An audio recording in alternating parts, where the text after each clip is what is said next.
প্রায় ২৫০ বছর আগের কথা। এক আধ্যাত্মিক সাধক আসেন কিশোরগঞ্জ জেলায়। সেই শহরের হারোয়া এলাকায় নরসুন্দা নদীর তীরে মাদুরে ভেসে মসজিদের স্থানে এসে তিনি অবস্থান করেন।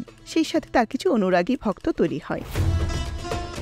তারা পরিচিতি বাড়তে থাকেন এবং তারা আসতে থাকেন তার নিকট। পরবর্তীতে তার মৃত্যুর পর সেখানে মসজিদ নির্মাণ করা হয়। সেই সাধকের আধ্যাত্মিকতা দেখে মানুষ তাকে পাগল মনে করত, তাই মসজিদের নামকরণ করা হয় পাগলা মসজিদ। এই মসজিদে মানত কিংবা দান করলে মনোবাসনা পূর্ণ হয় এমন বিশ্বাস থেকে বিভিন্ন বয়সী হিন্দু মুসলিম সহ নানা ধর্ম বর্ণের নারী পুরুষ মানত নিয়ে আসেন এখানে। তারা নগদ টাকা পয়সা, স্বর্ণ, রূপা, হীরা, অলংকার, পাশাপাশি গরু, ছাগল, হাঁস মুরগিও দান করেন।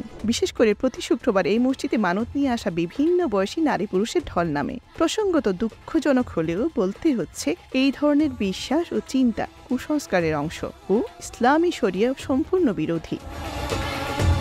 অধিক দান খয়রাতের কারণে পাগলা মসজিদ ইতিমধ্যে দেশের অন্যতম আয়কারী ধর্মীয় প্রতিষ্ঠানে পরিণত হয়েছে। জানা যায়, সাধারণত প্রতি ৪ মাস পর মসজিদে দানবক্সটি খোলা হয়। তথ্যমতে জানা যায়, প্রতিবারই দানবক্স থেকে অন্তত পক্ষে ২.৫ কোটি থেকে প্রায় ৩.৫ কোটি টাকা পাওয়া যায়। এছাড়াও পাওয়া যায় dollar, euro, Saudi riyal, yen, dinar সহ বিভিন্ন বিদেশি মুদ্রা এবং বিভিন্ন স্বর্ণালংকার।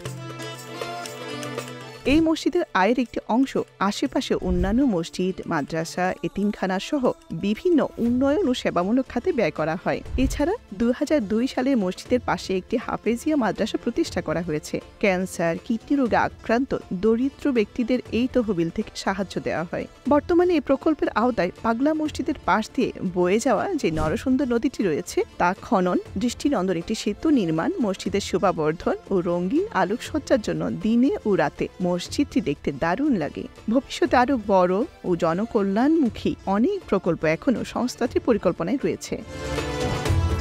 দেশের বিভিন্ন প্রান্ত অর্থাৎ দূর দূরান্ত থেকে নানা শ্রেণী পেশার মানুষ মসজিদটি দেখতে ভিড় জমান। বিশেষত জুমার দিন নামাজের সময় অত্যধিক মানুষের সমাগম হয়। মুসল্লিদের সুবিধার্থে মসজিদের পরিসর আরও বিস্তৃত করতে এবং মসজিদ ও ইসলামী কমপ্লেক্সের জন্য ১২০ কোটি টাকা ব্যয়ে প্রকল্প হাতে নেওয়া হয়েছে, যা বাস্তবায়ন হলে ৫০,০০০ মুসল্লি একসাথে নামাজ আদায় করতে পারবেন ইনশাআল্লাহ। সবকিছুকে এক পাশে রেখে এবার যুক্ত হয়েছে নতুন এক ঘটনা।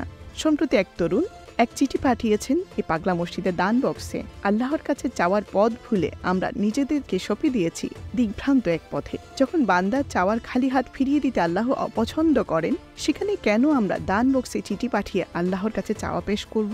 এই প্রসঙ্গে বলতে গেলে বলতেই হয়, আমরা অধিক সংখ্যক নতুন প্রজন্মের কাছে ইসলামী সঠিক জ্ঞান পৌঁছাতে ব্যর্থ হয়েছি। আল্লাহ তাআলা এই দায়িত্ব সঠিকভাবে পালন করার জন্য আমাদেরকে তৌফিক দান করুন। আমিন।